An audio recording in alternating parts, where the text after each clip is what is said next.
Je tenais à vous parler du mouvement et de l'énergie. Pourquoi? Parce que dans la pathologie, les deux manquent.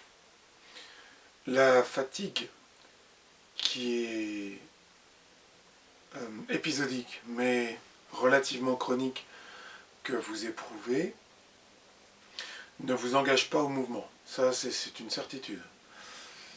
La douleur, c'est un frein qui est encore plus important. Et justement, quand vous commencez à faire des mouvements, les douleurs, eh bien, elles sont là pour vous rappeler que le corps, lui, il a du mal. C'est pas qu'il veut pas, c'est qu'il a du mal. Alors, je vais dire pourquoi il est extrêmement important de bouger dès qu'on peut. Et de bouger tout ce qui peut l'être. Je vais vous donner un exemple. Le matin, moi, il me faut beaucoup de temps pour sortir du lit, me déplier et faire bouger ce qui a été figé pendant la nuit. Une position statique aussi, si on travaille sur un bureau, ça peut être délicat. De la même manière que d'avoir une posture maintenue, même si c'est juste d'être debout, ça peut être très douloureux et ça peut amener des raideurs. Alors, je remarque une chose, c'est que, pour l'exemple du matin, je me lève, j'ai très mal derrière le dos, les lombaires, qui sont tétanisées, très douloureuses si je tire dessus. Et qu'est-ce que je vais faire? Je vais tirer dessus. Pourquoi? Parce que si je tire pas dessus, je me fais pas mal sur le coup, évidemment. J'économise cette sensation désagréable. Mais le reste de la journée, ça va se pétrifier de plus en plus. Et je vais arriver à un moment où ça va être tétanisé. Et cette tétanie va pouvoir rester longtemps puisqu'elle va s'installer. Et je ne veux pas qu'elle s'installe. Donc je lutte contre la fixité. Alors c'est marrant parce que vous êtes hyper lax sur tout ce qui est ligamentaire. Et vous êtes hyper tendu sur tout ce qui est autour. Et c'est très antagoniste puisque plus le muscle va être tendu, plus des deux côtés du muscle, les tendons vont être heurtés, vont être inflammés, vont être distendus et ne trouvent pas le repos, pendant la nuit notamment. Alors, donc, moi je sais qu'il y en a qui sont très handicapés. Je sais qu'il y en a qui ont des traitements médicamenteux qui ne sont pas de nature à énergiser, si vous voyez ce que je veux dire pour le moins. Mais, pour moi, ça constitue une raison de plus à mon propos. Dans le sens où je l'ai vécu, il y a 2 ans, 3 ans, j'étais de plus en plus raide et de plus en plus endolori, de plus en plus inquiet, de plus en plus figé, déprimé, tout ce qu'on veut, fatigué. Et j'ai décidé de ne pas me laisser emmener vers la voie qui apparaît comme étant la seule possible, qui est celle de bon voilà, maintenant va falloir s'habituer à ce nouvel état, et puis ça va être de pire en pire. Moi j'ai refusé catégoriquement. Aujourd'hui je suis mobile. Donc ça fonctionne. Alors, si vous avez une zone qu'il est risqué de faire bouger dans le cadre d'un sport, par exemple je vais prendre la musculation, mais ça peut être autre chose. Si vous avez une zone qui vous fait particulièrement mal dans l'articulation, dont vous savez qu'au niveau cartilage c'est un peu chaud, on garde pour plus tard. Mais si vous avez une zone, même un petit peu douloureuse, qui peut bouger, alors bougez-la. Faites-la bouger à répétition. Si vous avez, pour ce qui est du détail, si vous avez mal dans un muscle, le muscle, alors là c'est le dernier de notre souci. Le muscle, on va lui en mettre, il n'y a aucun problème. Il va se régénérer, il va se renforcer, on peut l'étirer, on peut l'échauffer, on peut le drainer, on peut le masser, on fait ce qu'on veut avec le muscle.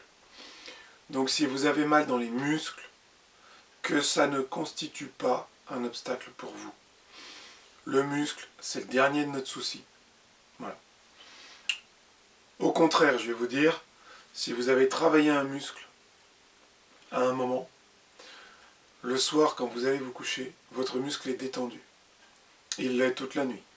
ce qui permet aux tendons qui sont sur les côtés du muscle de se régénérer mieux, de reprendre une tension correcte. Pourquoi travailler le muscle aussi? Puisque vous allez faire des mouvements alternatifs sur le tendon. Alors j'ai une anecdote sur le bénéfice que ça peut vous apporter. Quand j'ai eu un enfant, il a fallu que je le soulève. Quand il est tout petit, il n'est pas lourd. Donc c'est pas très problématique. Mais il y a quand même des équipements qui vont autour. Et là, peu à peu, avec les semaines et les mois qui passaient, j'ai senti que là, au niveau de l'intérieur des coudes, ça commençait à partir en tendinite, à chauffer dur, même sur les tissus de l'avant-bras. Ça commençait à tirer, à chauffer. J'étais inquiet, parce que déjà, j'avais jamais eu ça. Dans ma jeunesse, moi, j'ai très bien vécu. À part les lombaires, tout allait bien. J'étais athlétique, très sportif. Je faisais de la compétition. Natation, sport de combat, tout ça. Mais là, donc, je suis confronté, il y a 2-3 ans, même allez, il y a 4 ans, puisqu'il a 4 ans et demi, j'ai commencé à être confronté à ces premières douleurs qui ne voulaient pas partir, qui s'installaient. Donc, qu'est-ce que j'ai fait? Je me suis jeté sur les médicaments? Non. Je me suis mis au repos avec des écharpes? Non. J'ai pris du froid quand j'y pensais, sac de glace, pour atténuer un petit peu la douleur immédiate quand ça faisait mal à l'arrêt. Et je suis parti nager. J'ai renoué avec mon ancienne piscine, là où j'ai appris à nager il y a 35 ans, on va dire à peu près, qui était dans son jus, dans le même état, j'ai beaucoup aimé. J'ai retrouvé mon maître nageur de l'époque. Ah ouais. Et j'ai nagé. Mais j'ai nagé vraiment, vraiment beaucoup. C'est-à-dire que j'ai nagé, j'y allais 3-4 fois par semaine. Ça m'a pris dans cette espèce d'aventure où j'ai commencé en plus à nager de plus en plus vite, de plus en plus longtemps. J'ai récupéré mon endurance, j'ai perdu du poids. Je me suis un peu taillé déjà sur cette chose-là. Donc ça a duré 1 an. Et les tendinites sont parties. Elles sont parties. Pourquoi? Parce que je dormais détendu, parce que je buvais, je mangeais mieux, parce que je faisais circuler tous les fluides qui contiennent des solutions réparatrices, qui drainent vos toxines. Et oui, le tendon, alors c'était long, ça a mis plusieurs mois, mais le tendon, peu à peu, l'inflammation est partie. Et ce qui est bien aussi, c'est que j'ai continué à porter mon enfant qui était de plus en plus lourd. J'avais des travaux à faire dans la maison. J'avais souvent du bois à ranger, des choses de la vie courante, quand on habite comme ça dans la nature. Et la tendinite ne venait pas. Et je me suis rendu compte que je pouvais porter de plus en plus lourd et que mes tendons étaient de plus en plus solides. Donc voilà, vous pensez sûrement qu'un tendon, c'est pas vivant, que ça fait mal, que c'est comme ça, qu'il faut lui appliquer des solutions extérieures. Non, un tendon, il est capable de se renforcer. Aujourd'hui, je vais à la musculation avec des gens qui sont des athlètes de haut niveau, qui m'entraînent dans cette aventure, qui me motivent aussi, qui me donnent des conseils, avec qui on discute. Et je reçois énormément de choses, mais ce que je constate, c'est que ces gens-là, ils peuvent porter 5, 6, 7 fois ce que les gens normaux portent, même les gens en forme. Et ils n'ont pas les tendons qui cassent ou qui font mal, ils n'ont pas d'arthrose, ils n'ont pas de problème. Alors oui, ils n'ont pas de pathologie, mais leurs tendons, quand je vois des gens qui font un développé couché à 196 kg, même une personne normale, si vous lui mettez ce poids sur les bras, et bien sûr ça va descendre très vite, mais ça va faire mal au tendon. Le tendon s'est adapté dans le temps, il s'est renforcé. Alors pourquoi? Parce qu'il y a un mouvement de va-et-vient, de pompage, tension, relâché, et à force, le tendon il réagit, il s'organise. Il y a une vie, c'est vivant tout ça. C'est comme le cœur, ce muscle, c'est comme vos muscles. Ils se renforcent, ils durcissent, ils deviennent de plus en plus efficaces. Ils vous demandent de moins en moins d'énergie en fournissant de plus en plus de force. Donc tout ça pour vous dire que vous avez tout intérêt à bouger tout ce qui peut l'être et le plus souvent possible. Quand vous sortez d'une séance de muscu, vous êtes détendu, je disais, eh bien, si vous y allez tous les jours, vous serez détendu tous les jours. Ce qui fait que la nuit, vos disques, ils reprennent du volume. Ils ne restent pas écrasés entre les vertèbres. Ce qui fait que vos tendons, on les lâche, on les relâche pendant le sommeil, et hop, ils reviennent en place. Ils en profitent pour se durcir. Un tendon qui reste en tension toute la nuit ne fait pas de progrès dans le temps. L'inflammation, s'il y en a une, ne part pas. Tout ça, c'est logique. Voilà. On ne peut pas laisser les choses en tension permanente. Ça fait du mal partout. Les muscles ne restent pas tétanisés, pleins de toxines, pleins de douleurs, avec des fibres à moitié déchirées. Donc tout ça, ça se passe très bien. Il ne s'agit pas d'aller vous faire du mal, il ne s'agit pas d'aller vous crever. Non, je dis que si vous avez eu de l'énergie, il faut l'utiliser pour gagner du mouvement.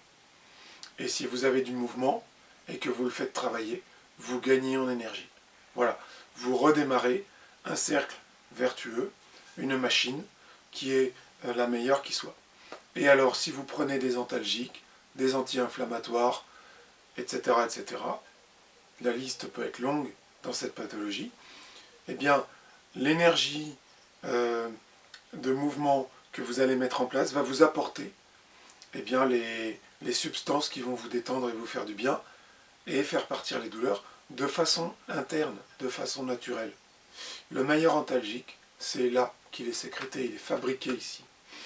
Le meilleur anti-inflammatoire, c'est pareil, c'est la même usine. Il faut que ça vienne de vous. Voilà. Si vous le pouvez, il faut que ça vienne de vous.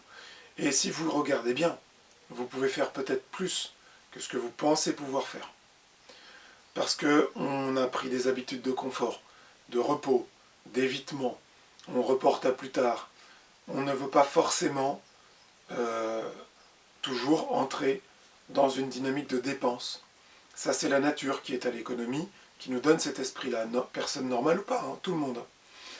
Mais quand vous êtes confronté à un problème qui vous vraiment va générer un gros stress dans la vie, eh bien à ce moment-là, votre esprit doit prendre le contrôle de l'instinct primaire d'économie et dire « je vais rentrer dans un cycle de dépenses intelligemment parce que je sais qu'ensuite je vais recevoir plus que ce que j'ai donné ».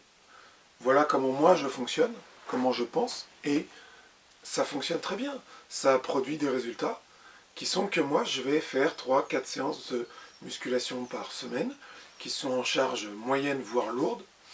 Je me permets même des choses avec des phases très lourdes, sur des courtes séquences quand tout va bien, quand je suis parfaitement... Voilà.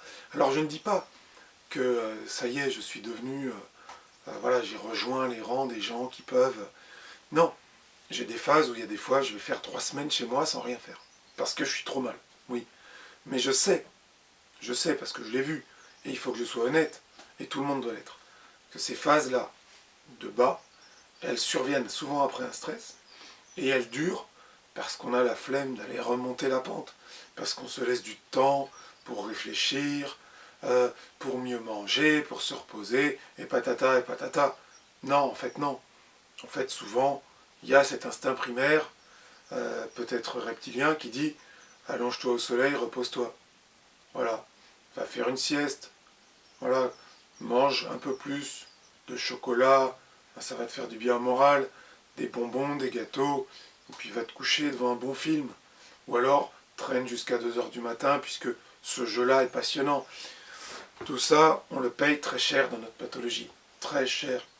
On n'a pas le droit de s'arrêter. Le mouvement permanent empêche des choses de pourrir, de se figer, de se tétaniser, de s'inflammer. Je dis pourrir, c'est violent, mais de stocker de la toxine, de stocker du gras, de stocker du non-mouvement, de la promesse de lourdeur, de la fixité. Voilà. Alors attention, hein, ceci dit, si vous commencez à être motivé par ce que je vous dis, je l'espère, et vous allez commencer à bouger votre corps, il faut faire très attention. Vous devez avoir, je le répète encore une fois ici, un sommeil parfait, une nutrition parfaite, grosse hydratation, les compléments alimentaires qui vont vous permettre d'aborder le sport correctement pour éviter toute carence et apporter de quoi au corps, de quoi fonctionner. Compléments alimentaires, je ne dis pas de prendre des choses dopantes, des choses énergisantes comme les boissons, toutes ces choses débiles dont vous n'avez pas du tout besoin. Je l'ai déjà dit ailleurs, vous êtes une Formule 1, vous avez juste besoin d'avoir un plein d'essence, des slicks tout neufs, d'être chauffé, et une fois que vous êtes chauffé tout doucement, progressivement, vous pouvez y aller. Mais vraiment, vous pouvez y aller. Ceci dit, avertissement, si vous avez des douleurs aux muscles, alors là, allez-y. Si vous avez des douleurs au tendon, faites très attention. Si ces douleurs au tendon apparaissent pendant la séance, alors que vous êtes déjà chaud, elles seront pires après. C'est que le mal est déjà fait. On arrête immédiatement, on masse, on prend une douche chaude, et ensuite on rentre à la maison et on va refroidir le tendon, faire baisser l'inflammation. Alors oui, je sais, l'inflammation et la douleur, c'est le signe qu'il y a une activité réparatrice. D'accord. Mais si c'est à hurler, si ça vous empêche de dormir, si ça vous prend la tête toute la journée, vous pouvez mettre un peu de froid dessus, c'est pas grave. Vous allez étirer un peu la durée de réparation, mais au bout d'un moment, de toute façon, il faudra sortir de cette inflammation qui ne peut pas s'installer, à mon sens, plus d'un mois ou deux. C'est que là, il y a un problème. Ne laissez pas les choses s'installer. C'est le risque pour nous, que des choses s'installent de toute nature. De la même manière que si vous avez mal dans une articulation, que vous sentez que c'est la tête de l'os, avec son cartilage, moi je le sens maintenant, je fais très attention, je sais que vous êtes très sensible. Moi l'épaule droite elle est critique, le genou gauche et la hanche droite. Si ça vous inflamme pendant l'effort, et si cette douleur est croissante, c'est qu'il y a une chose qui se passe qui n'est pas bonne pour vous. C'est que, au niveau cartilage, on n'est pas OK. Vous pouvez avoir des micro-cratères, des petites fissures, une érosion. Ça fait très mal, des petites bulles d'air qui se promènent avec des bruits. Là, ne forcez pas. Je l'ai fait une fois, j'ai perdu du cartilage sur l'épaule droite en allant surfer alors que j'avais mal. Pendant 3 semaines, ça a été un désastre. Ça me réveillait la nuit. J'étais en période d'inflammation. J'avais eu un stress énorme avant les vacances. Mon genou gauche et ma hanche droite me faisaient pleurer la nuit. Des larmes me faisaient pleurer. J'allais au sport, au surf, tous les jours. Pas bien. Si ça vous fait mal, remettez à plus tard. Faites bouger autre chose. Je vous donne un exemple. J'ai mal à l'épaule droite. Ce jour-là, je ne vais pas faire les groupes du haut à la muscu. Je vais partir sur les jambes. Et je vais partir sans le poids de mon corps. C'est-à-dire que je vais partir sur une chaise où on lève les jambes. Voilà, on lève les jambes sur une chaise. Et ensuite, on les replie en curl dans l'autre sens. Je n'ai pas le poids de mon corps qui va écraser le ménisque. J'y vais sur simplement la tension du poids qui m'est proposé par la machine. Voilà, donc douleur articulaire, vous évitez. Si vous en avez, vous savez que glucosamine, chondroïtine, silicium, arpagophytum vont énormément vous aider. Vous devez boire énormément pour lubrifier tout ça, faire circuler les éléments, les minéraux, les vitamines que vous transportez, des protéines dans les muscles, etc. Et également du collagène marin, par exemple de requin, si possible hydrolysé parce qu'il s'assimile très bien, il est très fin. Et vous faites ça massivement pendant au moins une petite semaine, jusqu'à ce que les douleurs articulaires, les autres n'ont aucune importance, les muscles, mais les douleurs articulaires, tendineuses, doivent partir, surtout articulaires. Vous devez pratiquer votre sport sans douleur articulaire. Si pendant un exercice, comme je vous disais, vous avez mal, vous arrêtez, c'est pas grave. C'est pas grave. Ou alors vous enlevez le poids, vous continuez le mouvement à vide. Pourquoi? Alors ça d'ailleurs, j'en profite. Pour vous échauffer, échauffez-vous à vide. Ne commencez pas votre sport avec du poids, ou de l'élastique, des contraintes fortes. Même le poids du corps, ne le faites pas. Travaillez à vide. Pourquoi? Parce que quand vous allez échauffer par exemple le coude, vous faites des mouvements à vide, vous faites bouger l'articulation, il va y avoir une accélération de la lubrification de l'articulation en préparation à l'effort. Le corps est comme ça. Donc vous devez faire des mouvements à vide pour dire aux articulations, attention j'y vais, envoie de la graisse. Voilà. Une fois que le produit est là, vous pouvez même faire vos échauffements, une pause de 5, 10, 15 minutes, discuter avec les copains, prévoir après l'exercice que vous allez faire, vous organiser, mettre en place les machines, et ensuite y aller, pareil, poids croissant, et jamais on atteint la douleur. Jamais, préservez-vous de ça. Voilà donc pour conclure, l'énergie qui est basse, eh bien pour la contrer il faut du mouvement, et le mouvement qui est endigué parce que vous n'avez pas d'énergie, c'est un cercle vertueux, l'énergie va vous le permettre. Voilà. Dépensez ce que vous n'avez pas en énergie, et vous verrez que tout revient. Bougez ce que vous ne pouvez pas bouger, et vous verrez que l'énergie, le mouvement, tout ça, ça va se remettre en place. Vous remontez cette pente de la douleur et de l'immobilité.